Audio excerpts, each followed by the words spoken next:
Your characters are busy standing at the top of a very large set of stairs which descends into darkness. Coming up those stairs, you can see that there appears to be 6 or 7 bizarre scorpions, but they have the torsos and heads of undead wraith-like beings charging towards you. Their pincers in the front snapping away, and their hands holding a sickle-shaped sword in one hand and a heavy shield in the other. They seem to be whispering your name as they approach. What do you do?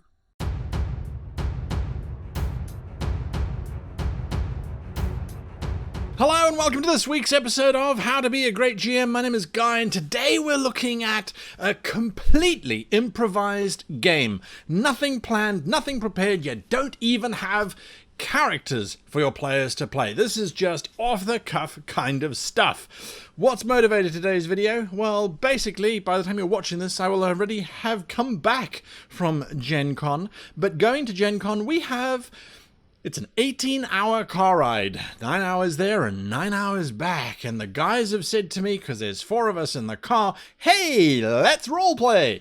Sure, let's roleplay. Great idea. I haven't had time to even think about what I'm doing at Gen Con, let alone plan an 18-hour game. So I went, well, I've improvised stuff before, right? How do I do it? Is there a bit of a structure? Can I help share this knowledge with you guys? I think so, and this is how I hope to do it. Now, if you want to watch or get a review from me how that car trip went and the game went, let me know in the comments down below. I would love to know. And of course, remember to hit that like button and the subscribe button if you want to see more videos like this. I'm trying some new energy, trying to move things along. Because, of course, this is a new kind of space. It's a new year almost for us as a YouTube channel. Don't ask, just accept it and move on. Right, so we're talking improvisation. So, improvisation, there's 4 things that you need to bear in mind as you are improvising a game from scratch, from nada, from zip, with 0 prep time. We're going to look at how do you start, we're going to look at where do you go from there, and we're going to look at what twist can you throw in to make it feel as if the whole thing was planned, and then we're going to look at how do you work with your players to create PCs on the fly, and hopefully it all comes together to create the most memorable experience that you have ever had. Warning: this may cause you to stop prepping for your games. You shouldn't do that. You should always prep a little bit. Even if it's the case of making a map or just jotting down one word, you should always prep. If you can. We're talking if you can't now. So let's start.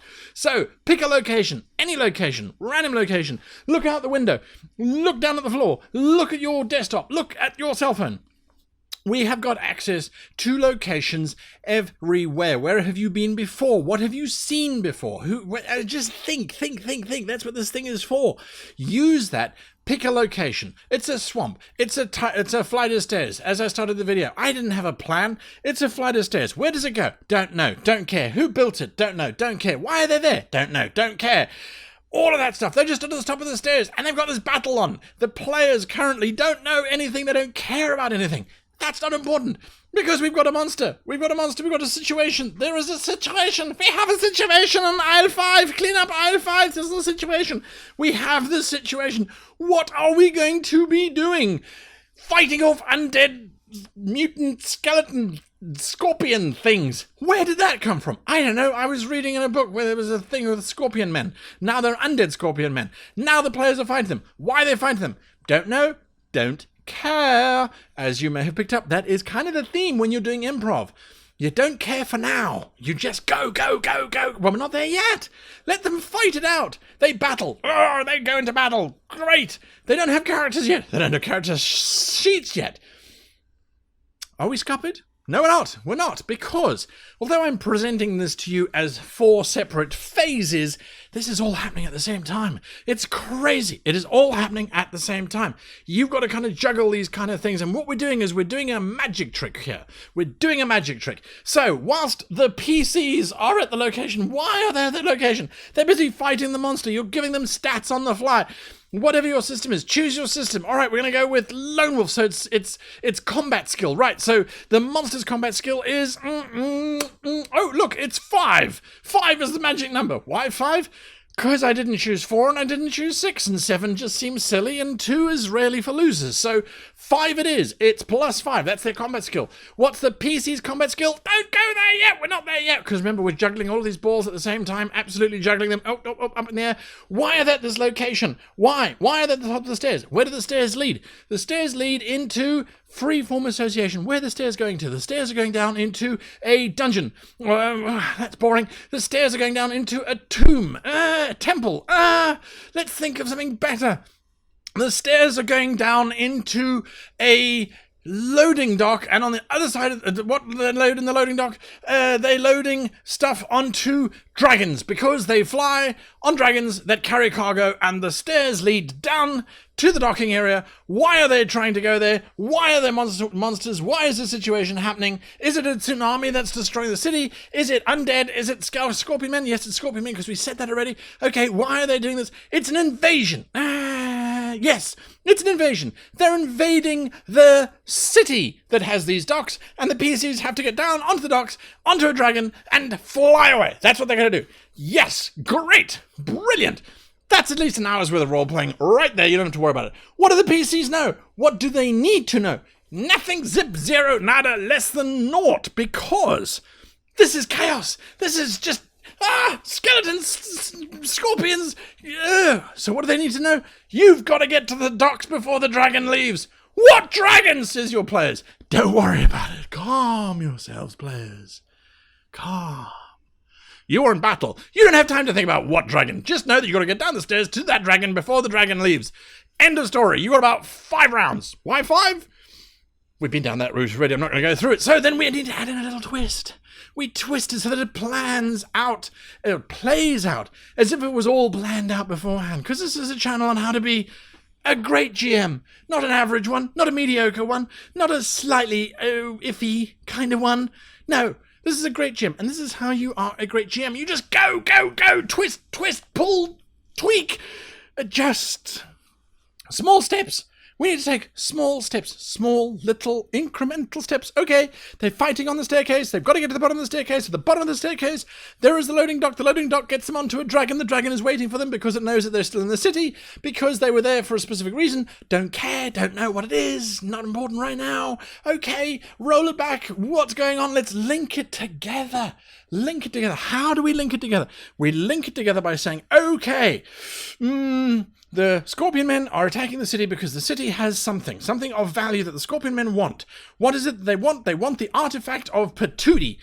All right, let's think of a better name. They want the artifact of Al-Shakar. And the artifact of Al-Shakar, all made up on the fly, is in the backpack of the PCs. Bingo, boom, done. Thank you. Next player, if you please. Oh, wait, what's that, player? You think that the Scorpion Men are attacking the city because they are actually bringing the artifact of Al-Shakar here, and what the artifact of Al-Shakar does is turn everyone into undead when it explodes, and it's going to explode in 15 seconds? That's better than my idea, so that's now what's happening. I'm going to work it in. Oh, you were so smart to figure out what the plot was before the plot even existed. So listen to your players. They will be telling you as this thing rolls forward, as this chaotic ball just careens forward of adventure and excitement. You've role-played long enough to be able to do this. You should know this by now. And the players are like, oh my god, I hope it's not going to kill us all. Oh, it might now. It might now. And then once you get to the point where you're on the dragon bursts away. Brilliant, brilliant, brilliant, brilliant. Now, PCs, talk to each other, discover each other's backstories, do all of that kind of stuff. As the GM, I need a cigarette and possibly a cup of coffee, and now I need to figure out where the rest of this is going. Where is the dragon going? Well, we have an undead scorpion army trying to destroy the world using this artifact of Atnim Kasim, or whatever the hell it was that I called it. Players, what did I call it? I called it that. Okay, cool. Write that down. Make a note. Commit to memory. But don't commit to memory. Memory doesn't work. Okay, right. So that's what's happening there. Is it a global thing? Let me listen to my players again. Notice, you listen to your players. Why do you listen to your players? because your players are playing the same game that you are, and it is much better to have 5 heads coming up with a story than just your noggin trying to thrash it out. So now, in this moment of calm, where the players are trying to figure out what the hell's going on, you as the GM can now fill in that detail. You can start to add in, okay, well, there's a resistance somewhere. Okay, I'm just going to use the plot to Star Wars. Why not? They won't notice it's dragons and stuff, right? Draw inspiration from where you can. There are plenty of videos on how to do all of that. So whilst they're doing that, or whilst you're doing that anyway, the players are busy going, who the hell is my character? Well, again, if you know the PCs, if you know your players anyway, and if you know the system that you're playing and they know the system you're playing, that's important too. You don't want to be explaining the rules to them as well as trying to make all of this stuff up. That's just not going to work. So, whilst that combat is happening, the scorpion undead monster thing is busy attacking. That's the sound they make now. That's the sound that scorpion undead men make. So they're busy attacking the PCs like, I don't even have a character yet. What am I doing? Doesn't matter. Don't panic. You're all role players. You're all experienced role players. What weapon? What do you want to do? How would you fight this creature? What do you want to do right now? Speak your truth. The player will say, oh, I have a poleaxe and I attack it with my poleaxe. Brilliant, you've got a poleaxe. Wonderful. In the particular system we're playing, that means you're probably this kind of build, so you've got a poleaxe and you've got armor. That means your combat skill is 7 and your defense, it doesn't matter because we don't use that in this game. You're just wearing, what armor are you wearing? Ask the players, let them get into your energy so that this ball just rolls forward. Right, what are you doing? Oh, you want to cast healing. Yes, brilliant, you cast healing. Right, wonderful. This is how the spell works for the system. Go, go, go, go, go. First question you ask the players, though, before they even attack. What's your name? What's your name? What's your name? What's your name? Marvin. Try and change the vowels around. I'm going to come back to you. What's your name? Arthwin. Arthwin is a great fantasy name. Good. Next. What's your name? You can't even play. Just go away. Get them to give you a name. A character name is a fantastic place to start because then they can start calling to each other. Arwen, Athwin, Baron, we need help. Come here, come do this. They don't know what their characters can do. They don't know what their skills are. They don't know what any of their feats are. So they've got to have something to cling on. The names are a good thing to start with. Then let them act it out. Let them own it. Oh, yeah, I'm attacking. What are you attacking with? It's a polearm. No, he's using a polearm. Don't be boring. Oh, it's a staff in the shape of a stag's head. I'm a druid. Yes, I attack with my druidic power. Let them do all of that kind of stuff. Then committing downtime. You know that once they get through the harbour onto the dragon, and the dragon takes off its wings, pumping out the air as they sail upwards. They see the magnificent explosion of black necromantic energy, which washes all over the city, reducing the living into these horrific corpses that explode in black vapours, leaving behind the undead husks, animated by the control of the Grand Necromancer, who is leading the undead scorpion army into glory. As you are flying away from that terrible scene, you have a moment to breathe. Jim is busy going, okay, let's figure out this plot. Let's link this together. Let's work that kind of stuff out. The players are doing the same thing. How do you know each other? Oh, I could be friends with you. I could do that. You see, so you're building an improvised game. You've got to bring energy to that. If you don't bring energy, if you're kind of like, it's like, you know, you need to invest yourself into this process. Throw yourself wholeheartedly into it. Don't give your players time to think and to try and connect the dots. You're busy doing that. They need to be focusing on what their characters are about. And so you have launched a game. You have completely improvised a game by just starting it and just going and just keeping that energy. Blah, blah, blah, blah, blah. Oh, I can't deflect all the GM's amazing information coming at me as a player. I need a moment. Can we just take a break? I need to create my character. I feel all lost and alone. Good, because that's exactly how your character feels in the current situation.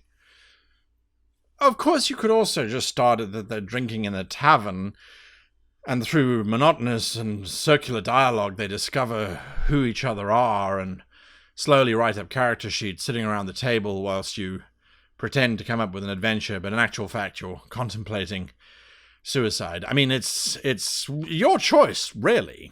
I mean, anyway, enough from me. My last little tidbit, last thought on improvised games.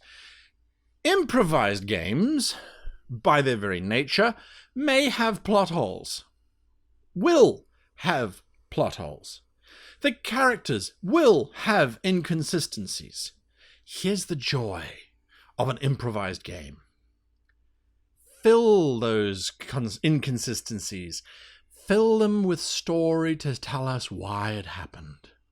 No human being, no creature is perfect. Our narratives are not wonderfully laid out. We had plans which change and shift. Things occur in our lives which cause us to suddenly no longer have that as our goal. Setbacks happen. All those kinds of things happen. And strange and wonderful impulses cause us to do things on the fly. So where the fighter is this dedicated fighter, but for some unknown reason mentions that they like pottery and painting, that's an inconsistency. That's a plot hole that could potentially be filled by simply saying, yes, the fighter remembers the time when they were with their mother, crafting these beautiful works of pottery. But sadly, their father used to call them away to go and learn and practice with the sword. They were very good at the sword, but it never brought the peace and harmony that working with fresh clay brought, and that wonderful muddy aroma and the texture of it between one's fingers. That's a wonderful little role-playing opportunity, and it came about not by trying to avoid inconsistencies and not by actively trying to go and try and get them, but by embracing them and looking for solutions. As the GM, your plot is going to be like a holy cheese from Switzerland. There's just everywhere's holes. Why don't the scorpion men get affected by the blast? Why is the necromancer, who's clearly a human, not get affected by the blast? Where did the thing get built from? All of those kinds of things you fill in as you go along, and when there's a mistake, you go, ah. But remember, the information that you're getting, PCs, the information you're getting is from humans and dwarves and elves who are fallible and who at the time were in fear. They remember things differently. They remember things incorrectly. That's one route of taking plausible deniability. The alternative is to say, the necromancer wears a necklace around his personage which protects him from the evil magic. Our players can get the necklace. The necklace means that they can get victory quite easily without having to face him in glorious combat. But how do they protect themselves? One of them will survive, the rest will die tragic heroes. This sounds like a perfect improvised game solution, which, if you look at it, the whole thing, this is now 17 minutes of me ranting like a raving gerbil. In 17 minutes, we've got this rather exciting plot which plays out with this tragic ending of a character who used to make pottery with his mother, and all of that is going to come to an end when he sacrifices himself to take the amulet away from this evil necromancer who just appeared out of nowhere because we needed a reason for the scorpion men in the very first place to attack the players. And it was all improvised. Go, do it. No more from me. Goodbye.